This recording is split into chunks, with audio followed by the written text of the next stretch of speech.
night, I won't break, I won't fall. Even when the shadows rise to take my soul. In the eclipse of the night, I'll fight, I'll shine. Episode 1, Shadows Awaken. The night fell thick and heavy, like a suffocating blanket over the village. Smoke curled from the rooftops, and the faint glow of dying lanterns flickered against the encroaching darkness.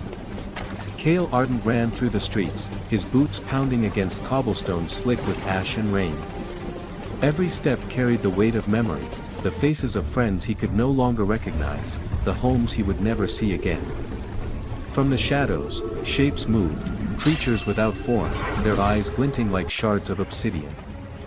They lunged, snapping and clawing, but Kale didn't look back. Not yet. Not until he reached the clearing.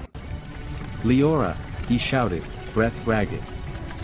A small figure appeared, illuminated by a faint silver glow. Leora Vale's hair shimmered in the firelight, her violet eyes wide with fear but resolute. "Kale." "This way," she called, grabbing his hand and pulling him into a narrow alley. Kale stumbled, tripping over debris, and instinctively, shadows rose from the ground beneath him.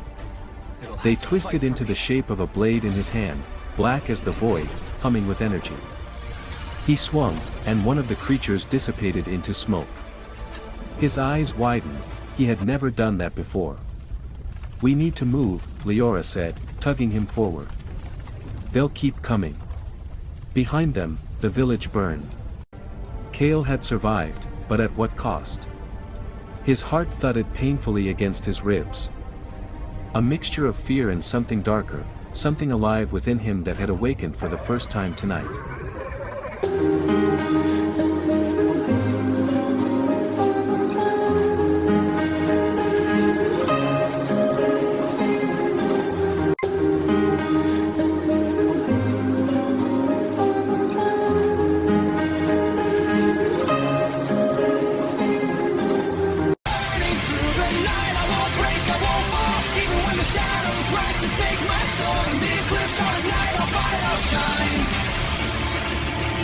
Episode 2, Light in the Ruins. By dawn, the pair had reached the remains of an abandoned temple outside the village.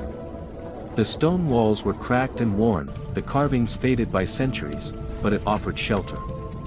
Kale collapsed against a wall, breathing hard, sweat mixing with soot. Leora knelt beside him, placing her hands over his chest. Soft, warm light emanated from her palms, soothing the ache of his muscles and bruises. "Hold still," she murmured. "You can't keep running forever." Kale flinched, unused to the sensation. I don't even know what I did," he admitted. "I didn't mean to, you saved yourself," Leora said firmly. "And that's the first step. Don't let fear tell you otherwise." A sudden crash echoed from the temple entrance. Drex Vulcan stepped into the doorway, flames licking his gauntlets, eyes narrowed. "Who are you?" he demanded, scanning Kale. "Another shadow child?" Kale rose slowly, the shadows coiling around his arms like living tendrils. "I'm no one you should care about," he said, though his voice carried the edge of newfound power. The clash was brief. Sparks and flames collided with black blades and slashing shadows. Drex faltered when Kale's control surprised him, and with a final glance, he retreated, leaving more questions than answers. 光にほどけて